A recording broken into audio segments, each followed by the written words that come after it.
So thank you, a big thank you to the organizers of this rally, and a thank you, and I want to thank you for the invitation to say a few words. I want to acknowledge my council colleagues who are here, Councillors Ross, Gill, and Lowen. I think they're right here.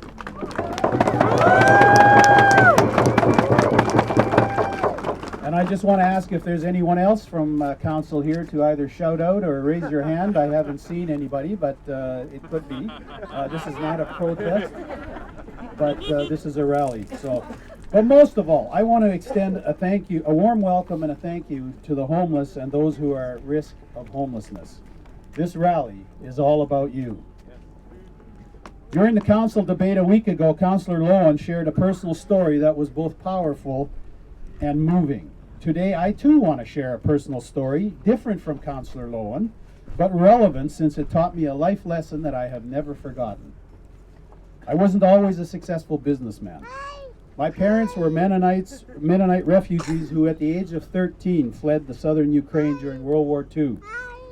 4 years later, they ended up in Paraguay, where I was born. In 1953, when I was 3.5, we immigrated to Abbotsford. When we arrived, we had no home, no money, and we could not speak English or understand the culture in which we found ourselves in.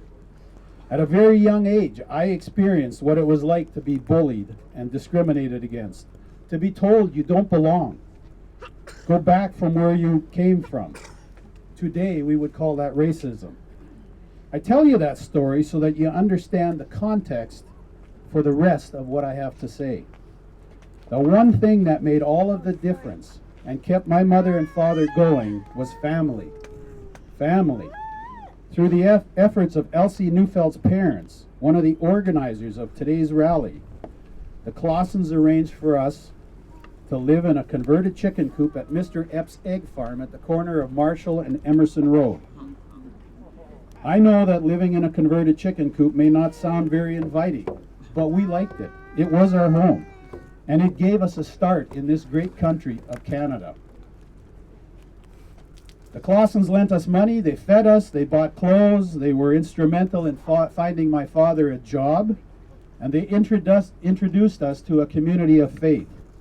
In other words, they walked with us in community through those early days. They were there for us, and my mother and father never forgot it, nor have I. Similarly, this rally is a demonstration to let the homeless in Abbotsford know that this community is your family, and that we care. We may not all agree on every aspect of what needs to be done regarding homelessness in Abbotsford. Nevertheless, we are united in our resolve to support those who have suffered from lack of action. I understand that it may not feel like that right now, but we who are gathered here today are representatives of the silent majority of this city. Despite the events of the past 8 months, the underlying foundational value of this community are based on faith, hope, and love. But the greatest of these is love. We are here today as a visual expression of that love. In closing, I want to say this to the homeless in Abbotsford. Despite the failed vote a week ago, it is not the end, and we will not give up. We will continue.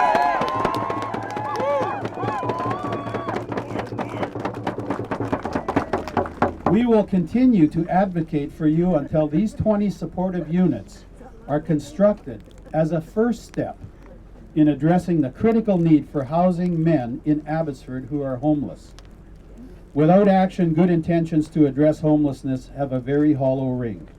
What we need now is bold leadership that will act to ensure that the 20-unit Housing First project becomes reality. The need is critical and it's long overdue. May today, February 24th, 2014, be the tipping point that Councillor Lowen so eloquently spoke of during our council debate. This is the day that we stand up and shout out for a new beginning regarding homelessness in Abbotsford. Thank you for coming.